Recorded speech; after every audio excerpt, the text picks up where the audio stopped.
The war ends, but a new life begins. The war had ended, but silence felt heavier than gunfire. Captain Raylan walked slowly through the battlefield. Broken machines, blackened soil, and shattered helmets surrounded him. Smoke still rose from burning wreckage. The sky was gray, as if even the sun had seen too much. He wasn't celebrating. He didn't feel like a hero. He just felt tired. He had lost friends. His body ached. And in his heart, a strange emptiness had started to grow. A voice called his name. Captain Raylan. A young officer ran toward him carrying a small device. "You are wanted at the base. Now." Raylan nodded. He didn't ask why. In war, you don't ask questions. You just follow orders. Back at the base, commanders sat around a metal table. They didn't look like they had won a war. They looked nervous. General Voss, a cold man with sharp eyes, stood up. "Raylan," he said, "you've served with honor. You've killed more enemies than most. You protected your unit. Now the High Council wants to reward you." Raylan didn't answer. He just stared at the general.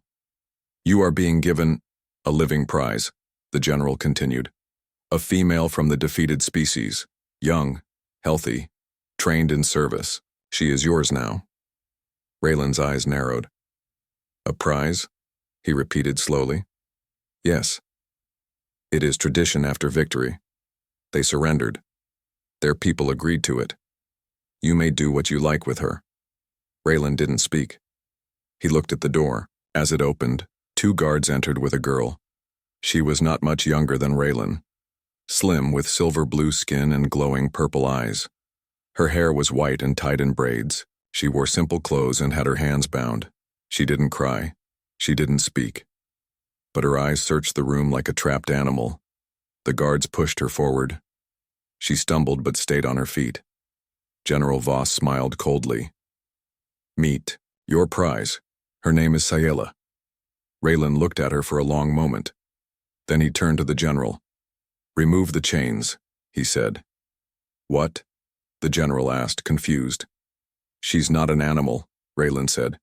"Take the chains off." There was silence. The guards hesitated. "Now," Raylan ordered.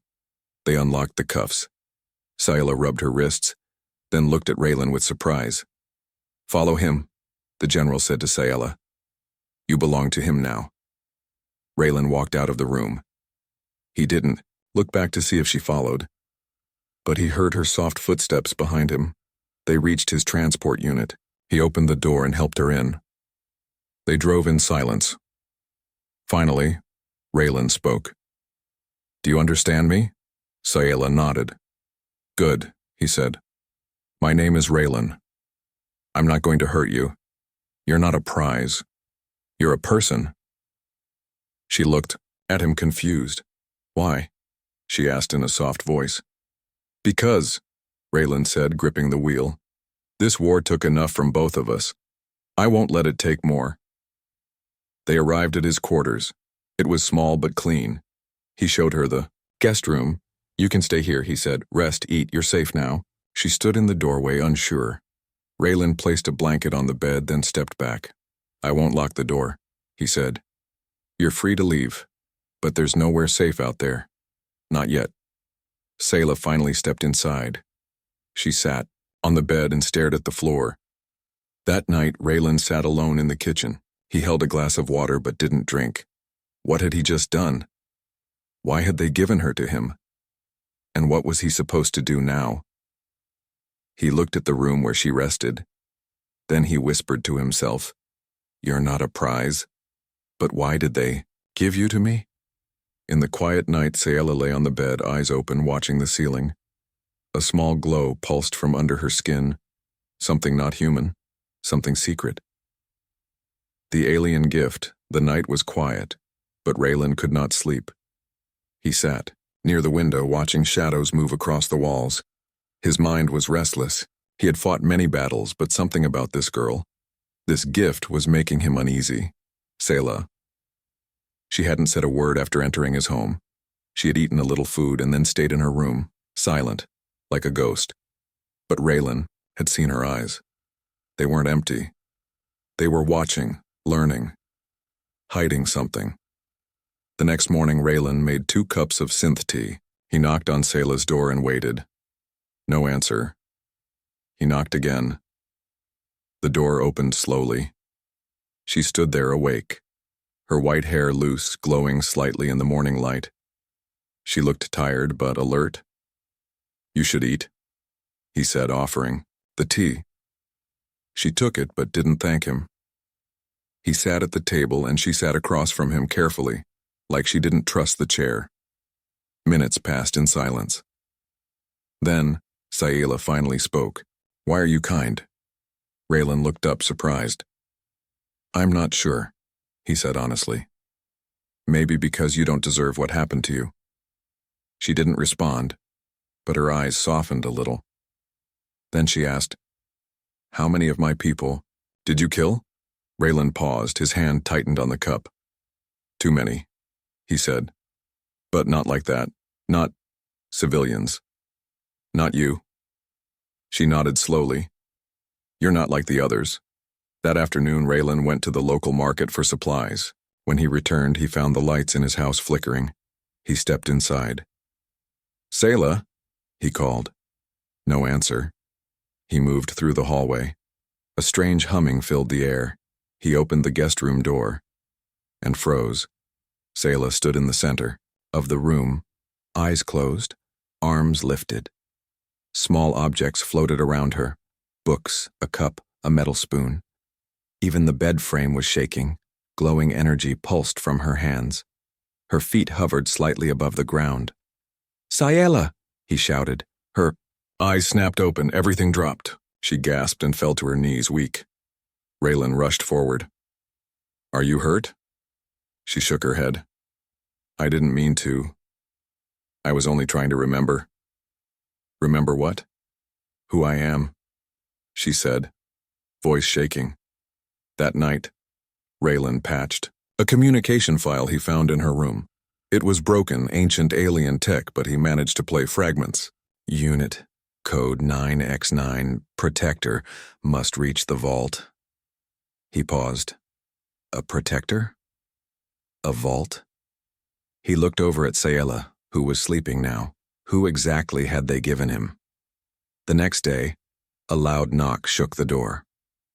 Raylan opened it to find 2 officers from Central Command. "Routine check," one said coldly. They entered without asking. Sayla stood behind Raylan, nervous.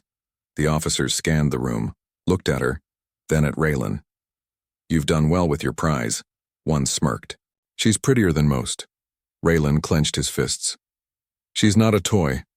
Don't forget your place, Captain. She's government property. If we need her, we'll take her."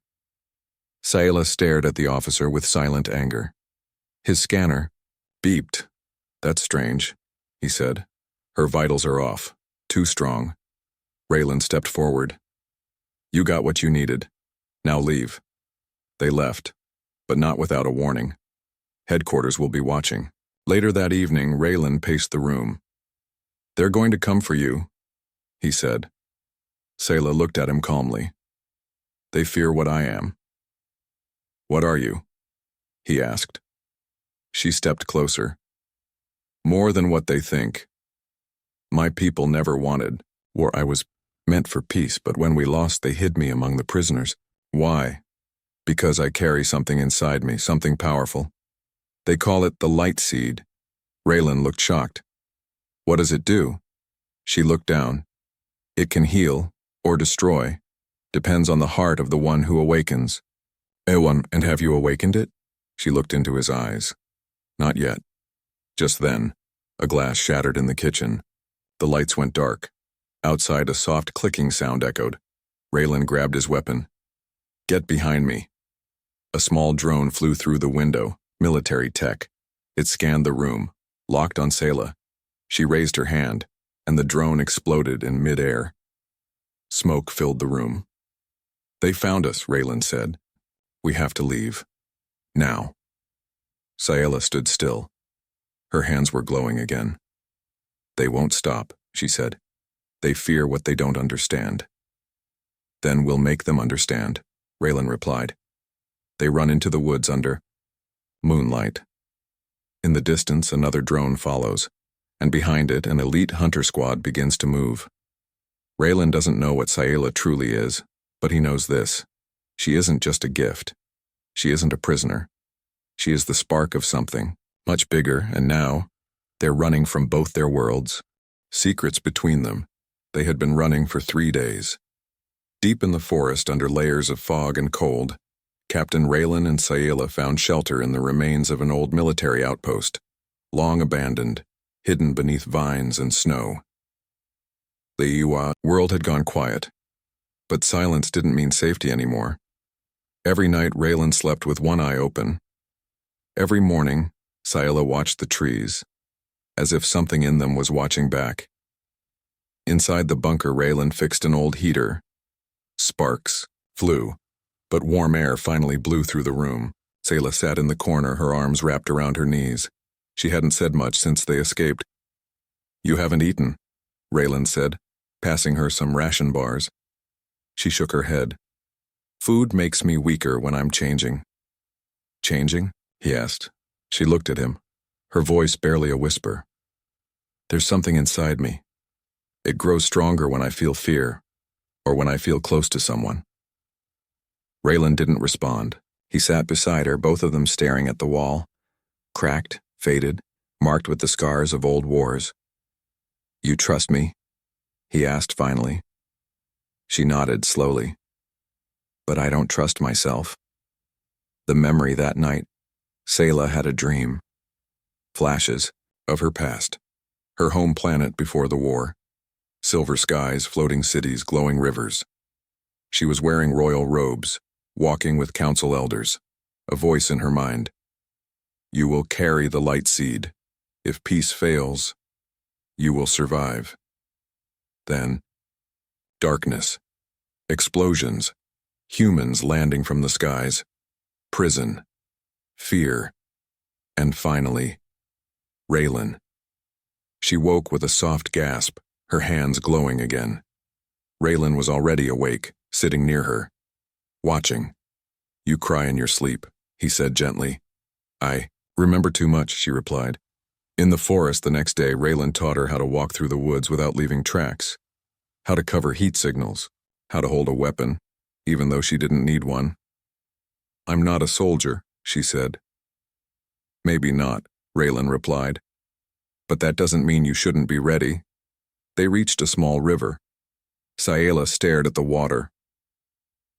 "People believe water remembers everything," she said. "It holds memories." "What does it remember about us?" Raylan asked. "That we keep repeating pain," she said quietly. "And calling it victory." Raylan said nothing.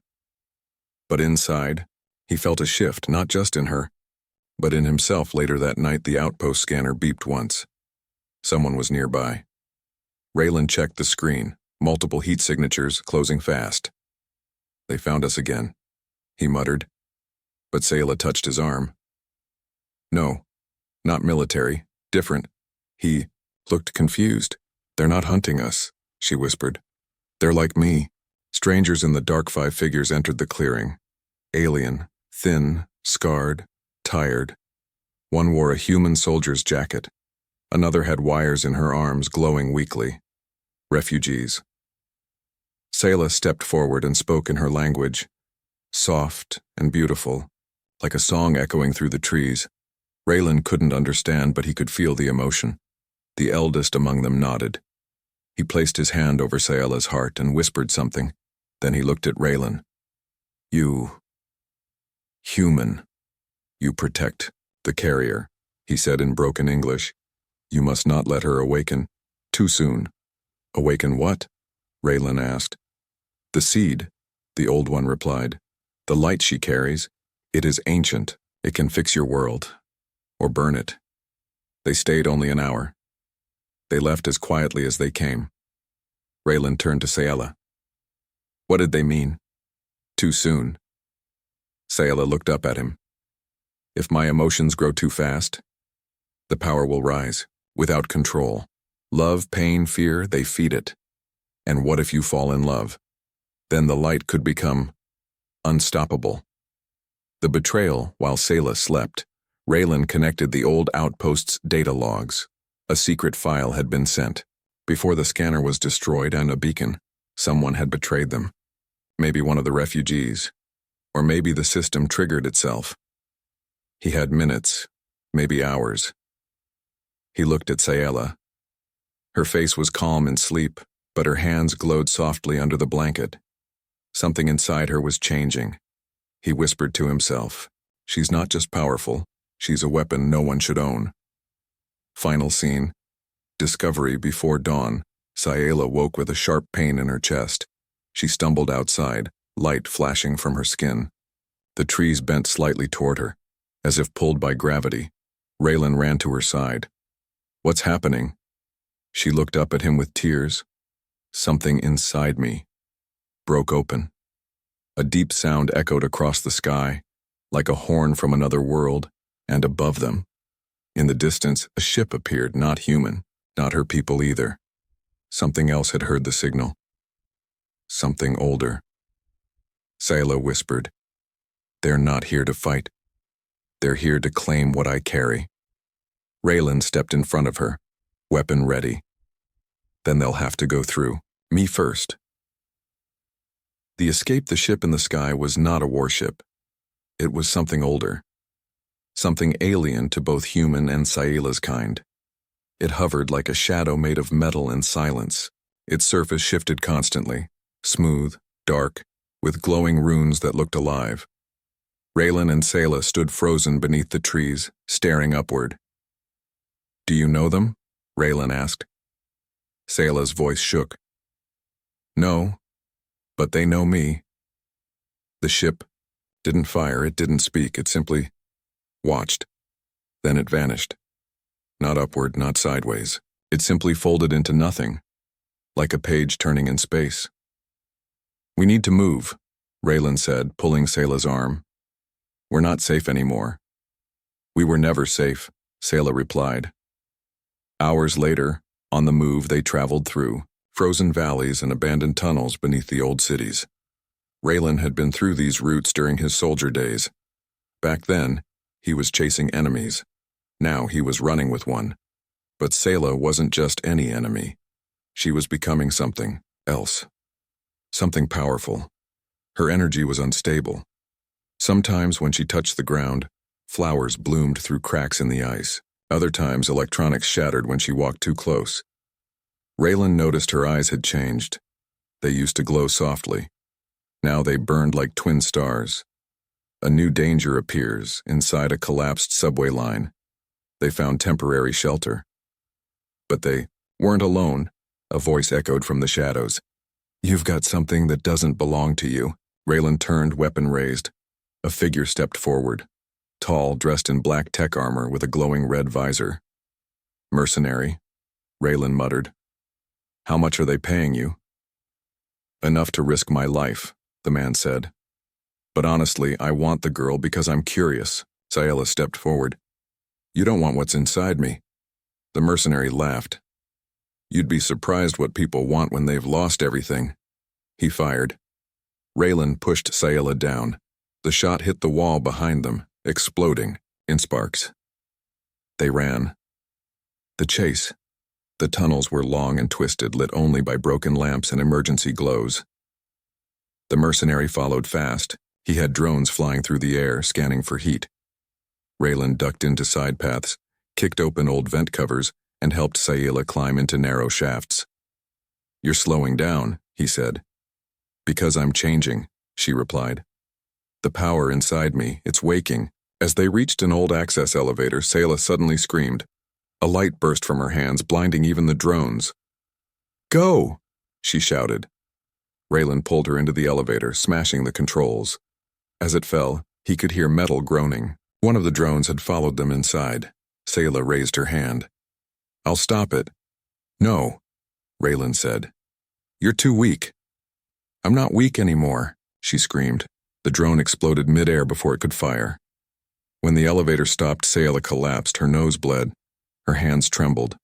Raylan caught her. "You're burning yourself out." She looked up. "I'd rather burn than be taken." Somewhere, deeper, a hidden place, they reached a cavern buried beneath the city ruins. A temple, old and forgotten. Not human, not alien. Something in between. Runes on the walls glowed when Sayla walked past. "This place knows me," she said. "What is this?" Raylan asked. "A memory left by those who made the seed. They built me for something, but I don't know what." "Do you want to know?" Raylan asked. Sayla touched a crystal in the center of the room. A vision filled the space. A great tree burning in the stars. 1,000 worlds dying. A beam of light rising from one girl's chest. Saving some. Destroying others. "They didn't just make me to end wars," Sayla said. "They made me to choose who survives them." Raylan took a step back. "They made you a judge?" She turned to him. "They made me a weapon with a heart. That was their mistake. Suspense, betrayal, and decisions, just as they prepared to. Rest." The walls shook. Outside, engines roared. The mercenary had returned, this time with a full squad of bounty hunters. Raylan looked at Sayla. "Can you fight?" She nodded slowly. "I won't run anymore." The battle, chaos and choice explosions, shook the cavern entrance. Raylan used his rifle, moving fast between pillars. Sayla stood in the center of the room, light rising around her like a shield. One hunter rushed toward her. She raised her hand. Vines burst from the ground, wrapping the enemy, slamming him into stone. Another fired from a distance. The bullet stopped midair, frozen in light. Raylan fought by her side, but he knew something had changed. Sayla wasn't defending herself. She was choosing who could walk out alive. The mercenary broke through the door. "You don't scare me," he shouted. "Then you're a fool," she replied. Her body lifted into the air. Her voice was no longer soft. It echoed like thunder. "You came to take a weapon," she said. "But I've chosen to be more." She opened her hand. The mercenary turned to run, but light swallowed him whole. Final moments, the cavern fell silent. Sayla dropped to her knees. Her light dimmed. She looked up at Raylan, exhausted. "Did I do the right thing?" Raylan knelt beside her. "You didn't kill because you wanted to," he said. "You did, it because they gave you no choice." She looked at him, tears in her glowing eyes. "And you?" she asked. "Do you choose me, even now?" Raylan took her hand. "I don't care if you were made to destroy or save," he said.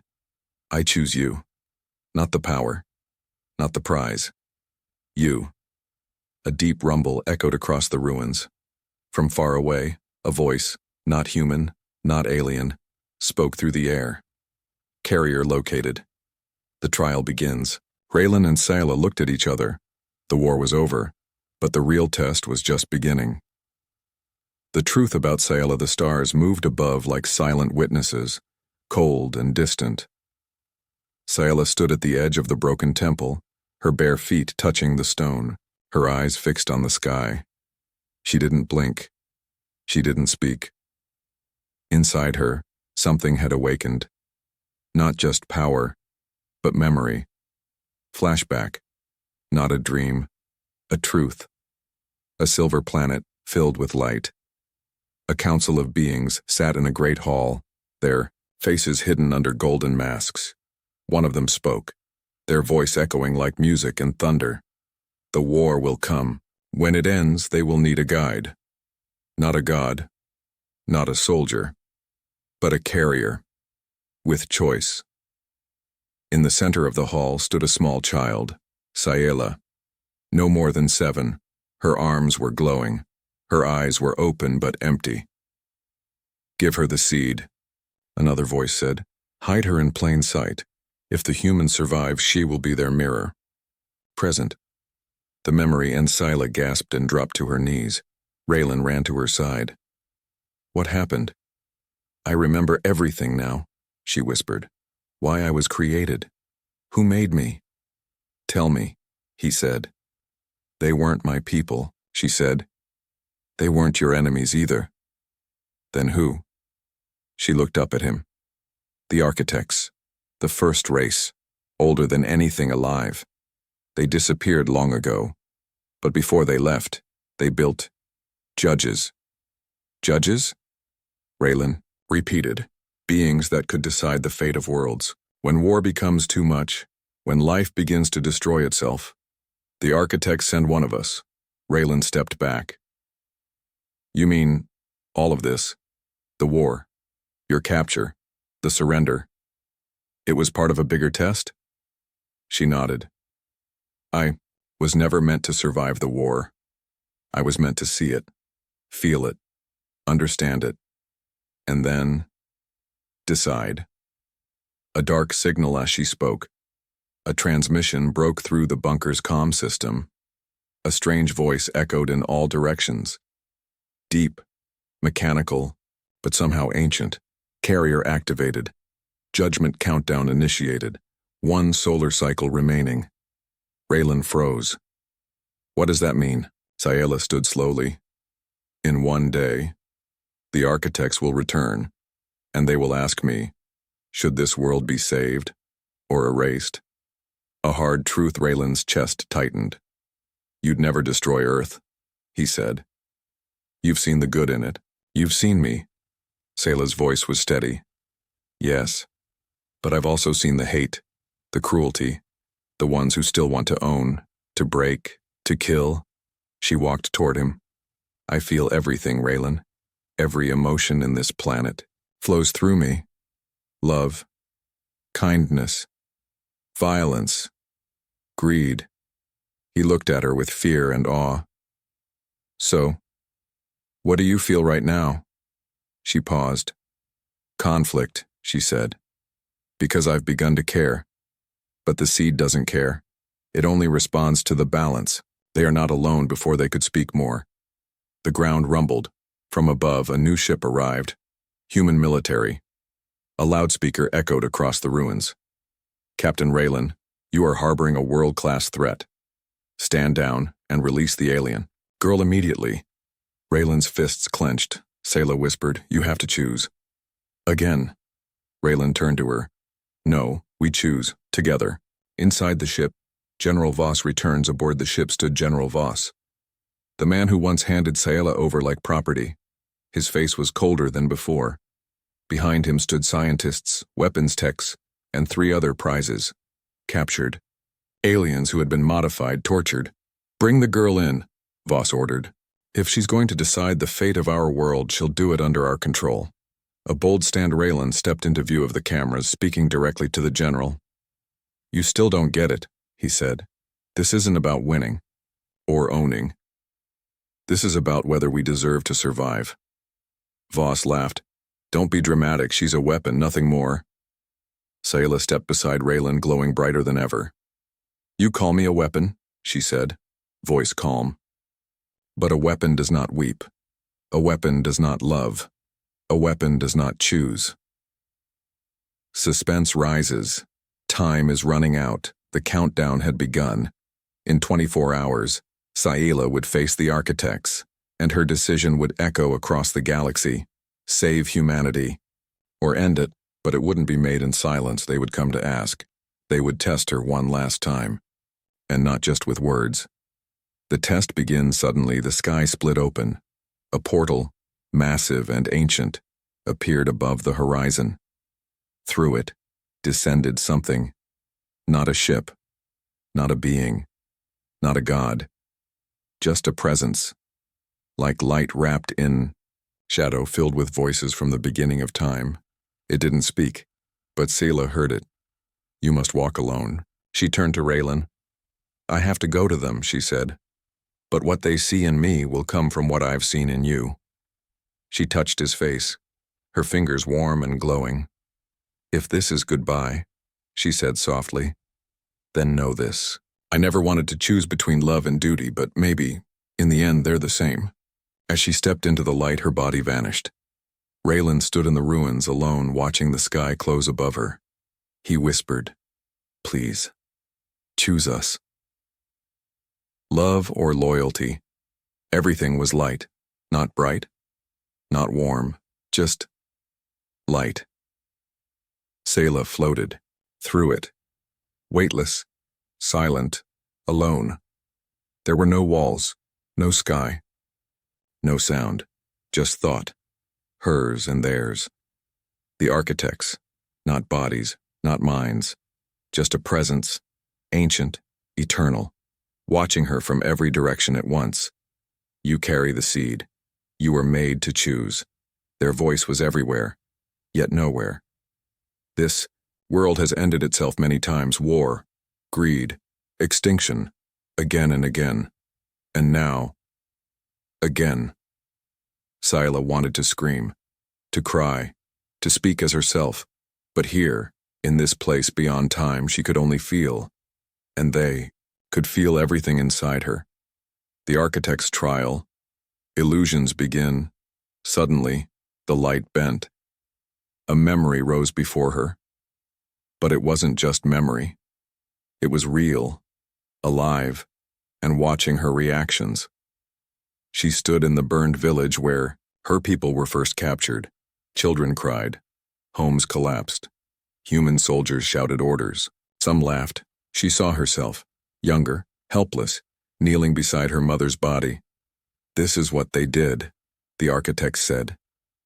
"I remember," she whispered. "Do you forgive them?" they asked.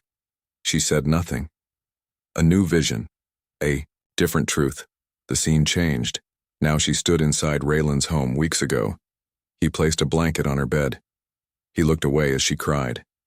He never touched her without permission, never raised his voice, never called her a thing. He made tea.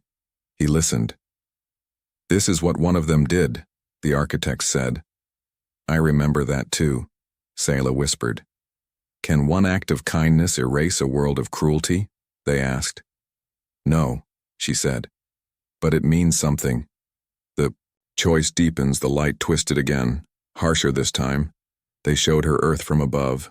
Oceans, cities, forests. Then, pollution, bombs, starvation, greed.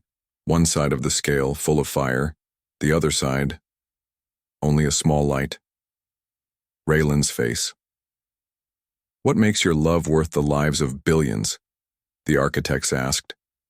Scylla trembled. "It's not about my love." "Then, what is your answer?" they asked. "I don't know yet," she said.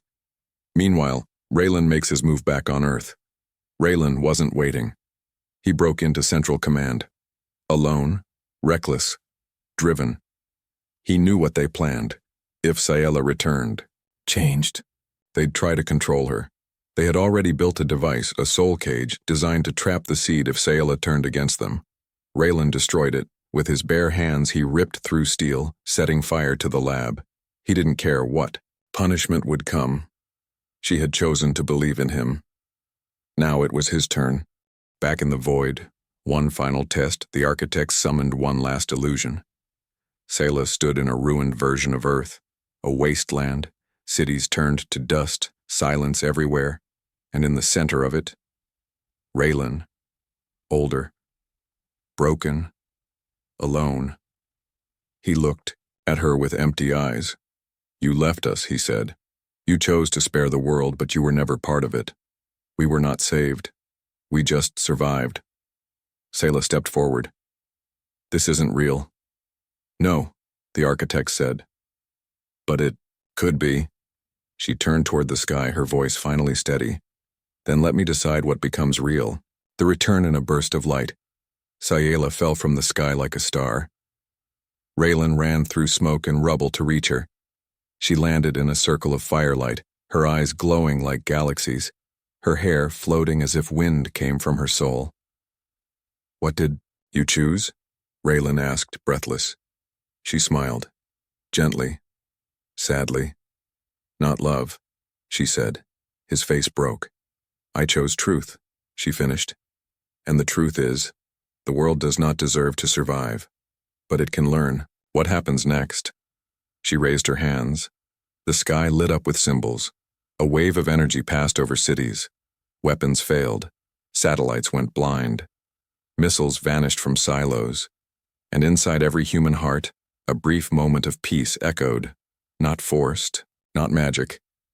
Just a quiet pause, like something inside them had been reminded of what could be. But at a cost, Sayla collapsed in Raylan's arms. The seed. It's gone, she said. Where? He asked.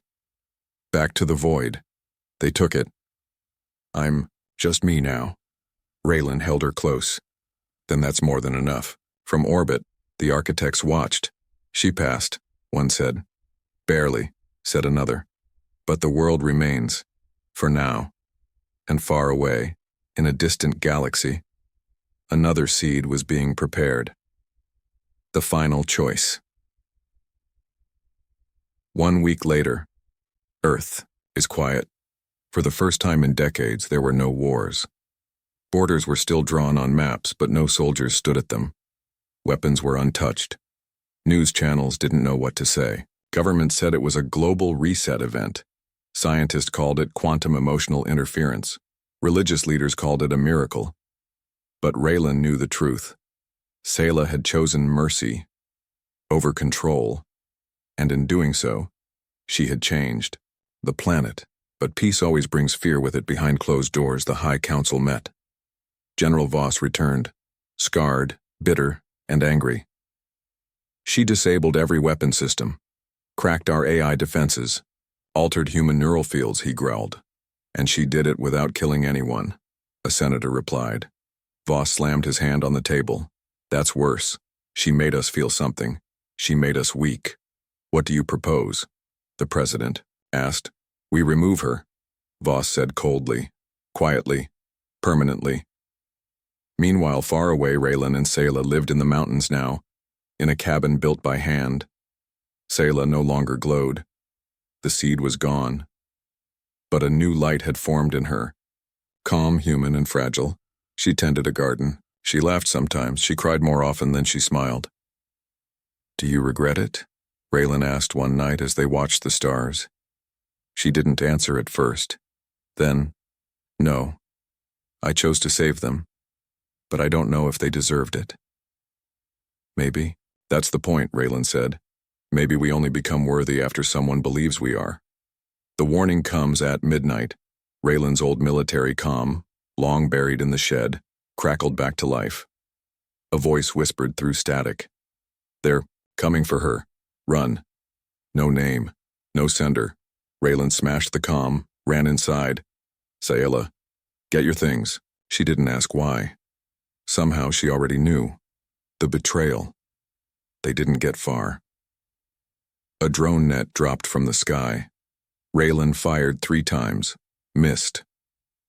Sayla raised her hands, but nothing happened. She wasn't a weapon anymore. And that was exactly what they had waited for. Inside the black site, she was taken to a facility beneath the ocean. Deep, cold, silent. They kept her in a white room. No windows. No time. General Voss visited her himself.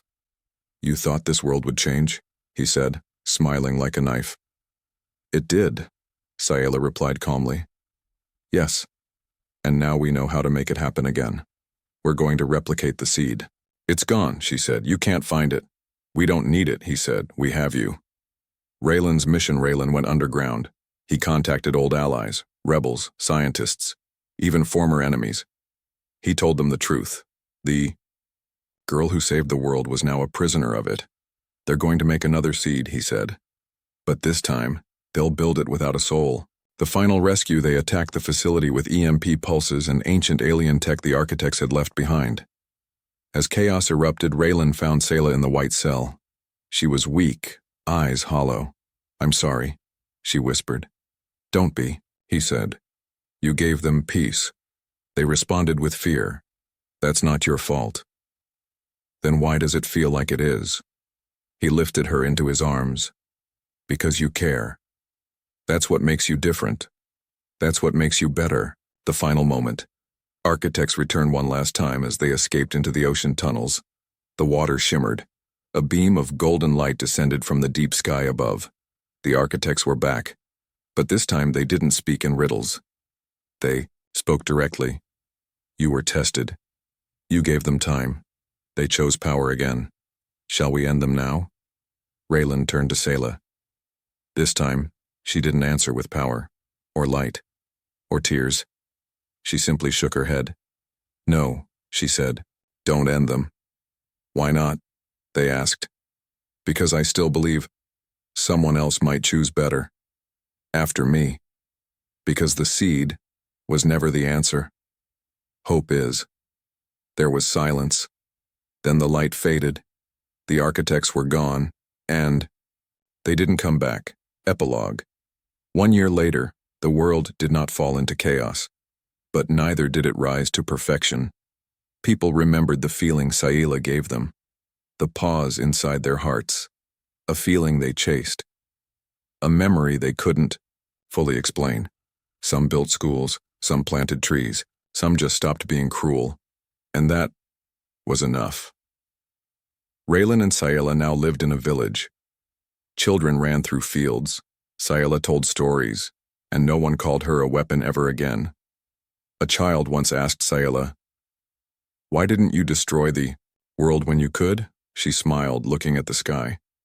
"Because I found someone who believed we could be more." And she looked at Raylan, who stood by the door, quiet, strong, and still choosing her every day. The end.